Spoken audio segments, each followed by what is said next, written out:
When I was 18, I got a job at Walmart. Small town, not much else there for someone fresh out of high school.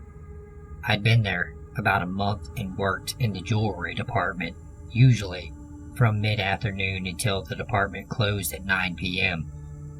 I would close the department myself, but obviously Walmart is open 24 hours, so other people were always around. One night, I'm locking the cases up and putting things away, and an overnight stalker walks by and says hi. I look up, smile, and say hi back, then go about my business. This guy, the only way I can describe him is to say he looks like one of the Bee Gees. Shoulder-length, frizzy hair, kind of a bouncy hop to his step when he walked, mid-50s. This started to become a regular thing. On nights I closed by myself, he'd walk by and say hi, and I'd say hi back. That's it. No conversation ever took place. Then on my birthday, a few of my friends who worked there got me a cake, and I hugged them and said thank you, etc. About an hour later, Mr. Bee Gees comes around with a birthday card and gave it to my manager to give to me. My manager thought it was extremely funny that this weirdo got me a card, until I opened it. Happy birthday. I saw you hugging those guys earlier. It made me really mad, but I called a friend and talked it out, and he made me realize you are allowed to have friends other than me. Just please don't hug them anymore. Save those hugs for me. I don't know what kind of emotion showed on my face, but my manager grabbed the card and read it, then walked me back to the store manager's office and showed it to him. The store manager said that he was obviously joking, but he would have a talk with him about it. I didn't see Mr. Bee Gees for around a week, until one night, when I was closing, he plunked down a stuffed envelope on my counter as he walked by without a word. Inside was 6 pages front to back of pure crazy.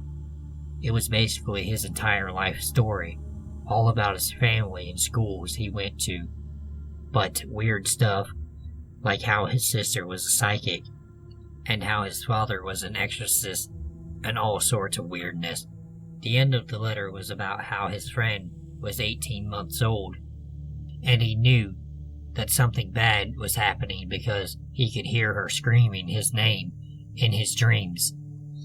So this also went to the store manager, and he had me write a written complaint, and he told me not to go outside by myself, and not to wander near where the guy might be while I'm out on my breaks. No, get rid of him. 2 nights later, I was finishing up for the night, and the way the counter is set up, is one opening and the counters go all the way around both sides. He brought a handcart around with boxes for my department into the only opening in the counters, so I was trapped inside. He just stood there and stared at me while I looked at him with what I'm sure was terror. I was then, and still am now, riddled with anxiety. I don't like confrontation, and the last thing I wanted was for this weirdo to confront me about me reporting him. Twice he whispers, "Sorry, didn't mean to scare you." I turned around and started finishing my closing tasks, pretending he wasn't there, even though I could feel him watching me. After a few minutes, I just looked at him and said, "Weren't you told to stay away from me?" He gave me this gross predator grin and said he asked me if I was joking, and I told him I was. Then he leaned in as close as he could get with the counter between us and whispered, "But I'm not joking." Then he walked away. For 2 weeks after that, he would randomly show up wherever I was. I would leave for lunch. He would be there. Even non-work places. I would go to the mall. He would be there. Another department manager told me he had been reported by 4 other people over the last 2 years for very similar behavior. I again went to my store manager, who told me the guy was harmless and maybe had a little bit of a crush. He was in his 50s. I was 18. or 19 during this shit. A week later, I gave my notice and quit. He still works there, 13 years later. Still gives me the heebie-jeebies. Alright, a bit of background before getting this stuff going. At the time, I was 18. I am female, and it was the first few weeks in college. I had moved hours away from my hometown in order to get some space from my family and actually do something I wanted to do. I'm not sure if this is the same for every college, but the first few weeks people seem to be scrambling for friends and are super outgoing. I was like that as well. In my major, I had made a few friends, especially this girl named Kelsey. She was pretty, tall, and we were very similar in what we liked as far as hobbies and interests. So when she invited me to her house party that her male friend was throwing a few weeks into the semester, I immediately said yes. I had been drinking since I was 15, knew all about the good drinking games, and in general, am a very fun drunk to be around. So I am super excited. Now this is summertime in the Midwest, so we were talking 90 plus degrees, not including the humidity. I showed up to this house party in shorts and a tank top. I hadn't really done anything special with my makeup or hair because honestly, in this weather, why bother? It would have legit just melted off my face. Why am I telling you this much detail is important, I promise. So right away, I am not super into the scene. It's a 4-bedroom, 2-bath, kind of on the ghetto of the large town we are in. The music is so loud the windows are rattling, and the house practically bursting with people. I wanted to get out of there when Kelsey appeared and grabbed my wrist. She was super excited to see me, claiming we had next at beer pong. Inside the house was literally like an oven, no windows open, and the air obviously off, just the front and back door wide open to let the non-existent breeze through. I decided whatever, I was going to have some fun here, and then leave kind of early to get home in time to shower before I passed out. Everyone was sweating, dancing to the music and drinking lukewarm beer. Beer was free for girls, so I drank for nothing that night. It started getting kind of creepy a few hours into the party. I would guess at about midnight, there had been a tall, thin guy that had been hovering, and I thought that he was Kelsey's friend, because she grew up in the same town in the college. He had dark hair, cut short, dark eyes, a nervous smile, and a ratty white t-shirt with dark basketball shorts. He pretty much blended in with half of the guys there. After dominating in beer pong for a solid hour, we were defeated, so I excused myself to go outside and cool off a bit. Kelsey said she would join me after she went to the bathroom. Outside still horridly hot, but better than inside surrounded by BO and warm bodies. I recognized a few people from earlier beer pong games and the campus, but no one I really cared to talk to. I turned around to watch for Kelsey when I almost ran into this guy. He was way taller up close, I would guess around 6'4", and he smelled like weed, beer, and body odor. I stepped back and looked up to chew him out. The awkward smile was affixed as his eyes were glued to my chest. "Excuse me, can I help you?" I snipped at him with a hand on my hip. "Did you get all pretty for me?" he asked, his voice deeper than I thought it would be. No makeup, hair half up to keep my neck cool, and just wearing casual clothes. I didn't look hot, pretty, or any of that. I was there to drink and hang out with a female friend. What? Was that a bad pickup line? "I've been watching you all night." "Yeah," I said, and went to take another step back. I noticed, "Are you looking for Kelsey?" He looked confused. "Who? Kelsey? No, I don't know Kelsey." "Alright, red flags going up. So you were legit watching me all night." He nodded, the creepy grin coming back. "Dude, what the fuck?" He seemed surprised that I was upset. Seriously, dude, you smell. And you are hella creepy. Walk away. I went to move away, and he grabbed my wrist tightly. It hurt to the point I winced, and he practically snarled at me. Hey dude, what's up? A random guy from the party had taken a few steps off the porch and was checking in. Just my girlfriend being mouthy. The string bean of an assaulter yelled back. He began to drag me down the road, literally dragging me so hard that my flip-flops came off and my bare heels were dragging on asphalt. He was muttering to me what he was going to do. Fuck me so hard, I will behave. I grew up fighting with all 6 of my brothers and dealing with an abusive father. No way this human was going to scare me. I squirmed like an alligator on a line, spinning and screaming. He grabbed my hair, but that just made me more angry, and I bit him hard. I tasted blood and started punching at anything I could reach.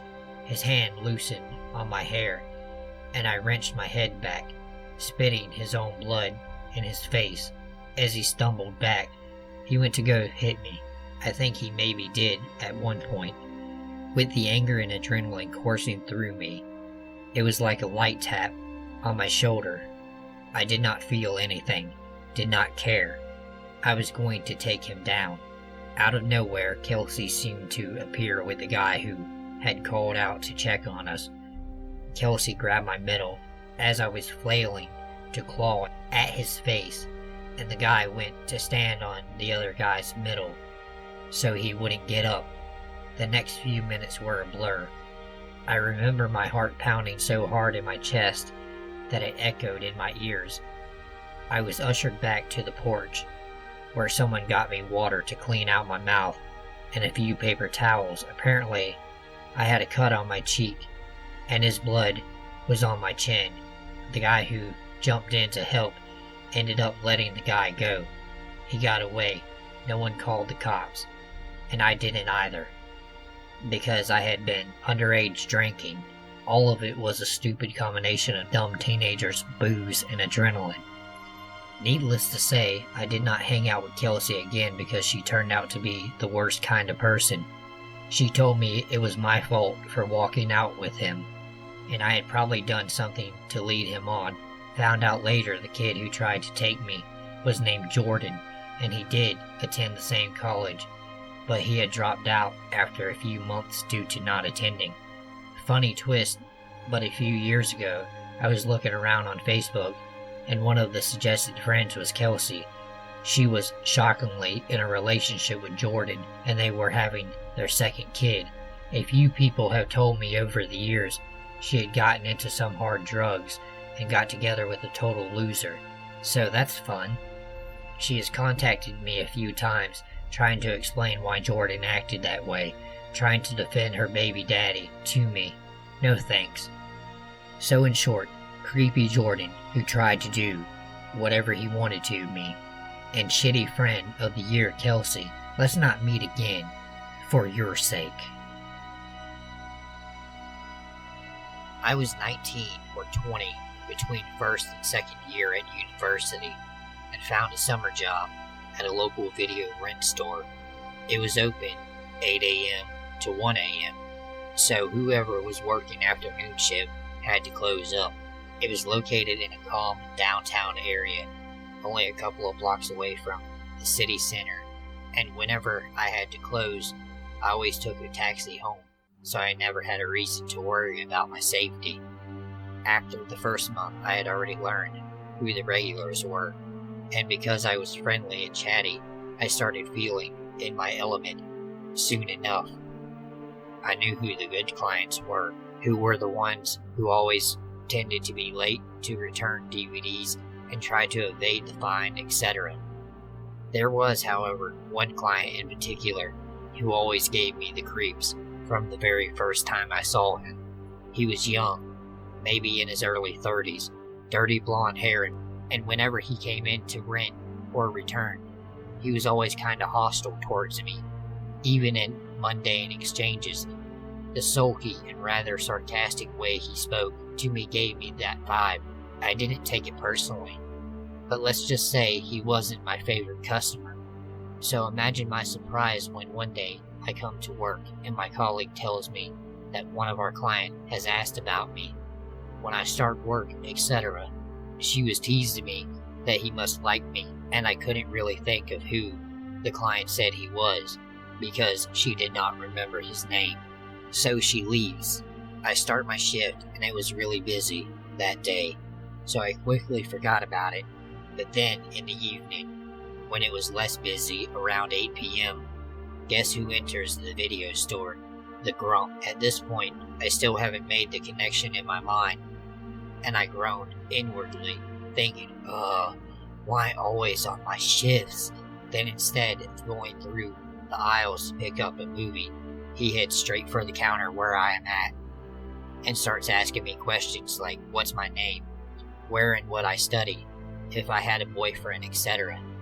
And I am trying to be casual and polite, even though he is once again talking to me with that hostile vibe, which didn't really make any sense to me. Then he starts going away, mid-sentence, but suddenly turns back to me and declares that he will come pick me up tonight after my shift is over, and will walk me home. I stand there completely puzzled and weirded out. Then I try to politely dismiss the offer by saying that I normally call a taxi, so no need. But he doesn't even hear me. He stubbornly says, tonight I will walk you home. I will be there by the time you close. Now after he left, I felt relieved and tried to laugh it off and think nothing of it. However, the later it got, the more creeped out I started to feel. I was wondering, what if he really comes? What would I do then? I have decided to risk closing off early, so at 11:30 p.m., I have gradually started the process of finishing the shift when suddenly I see a few guys passing the store on the street, and I recognize an ex-classmate of mine. He comes back and we greet each other with a hug, and I tell him about the creep and that I was scared. My friend Theo says he is going with his friends for drinks, but he will make sure to return around closing time. I exhale in relief because I no longer have to close early, and I get back inside, arranging DVDs in a much calmer state of mind. Around 12:30 a.m., I started washing the floor and thinking I might have overreacted by getting so worked up about this whole situation, and that maybe the guy was a harmless grump who wouldn't act on what he said. Then I hear the doorbell tingle, indicating someone has entered the store. I go to the counter and stop in my tracks because I see him, the guy, slowly approaching me with a determined stare. I start shaking all over. Look outside, but the streets are empty, so I try to remain calm and not give any nervousness away, in case I trigger him somehow. I continue finishing my shift when he asks me if I am ready, and once again I repeat that I do not want to be walked home because I have other plans anyway. This seems to annoy him, and he asks what kind of plans, since I didn't mention anything before, and my facade slips a little. When I indignantly explain that not that it is any of his business, but I made those plans after he last came, so I ask him if he doesn't intend to rent to please leave, as I have to finish up and close. He doesn't even budge, just stubbornly stands there and says, "You have no plans. I will walk you home when you finish." Now at this point, my treacherous chin starts to tremble a bit because I am on the verge of tears. I feel angry, frustrated, and scared. I am looking at the clock every few seconds and contemplate my options, in case Theo forgets about me and doesn't fulfill his promise to return. It was 12:58, and I was still stalling, seriously wondering if the situation warranted a call to the police. Then I hear the doorbell ding again, and we both turn to see Theo walk inside. I have never been more glad and relieved to see him, so I put down what I am holding and run to him. He slides a protective arm around my shoulders and asks if I am ready, then looks at the creepy guy in that non-verbal, defiant male way of saying, You got a problem, bro?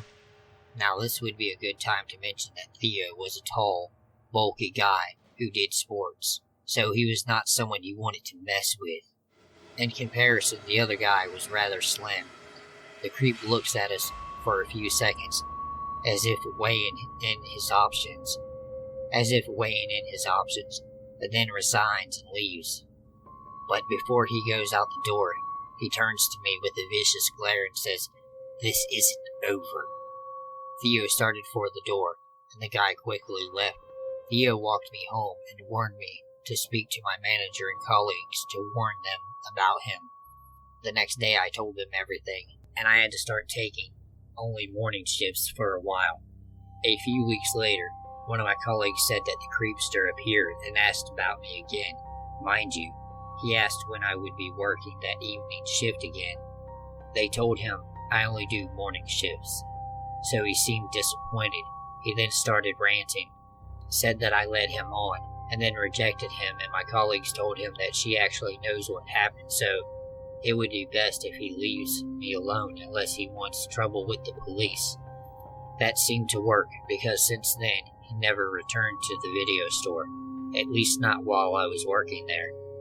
I don't know what his intentions were, but boy am I glad that Theo being in the right place at the right time, as who knows what would have happened if he wasn't.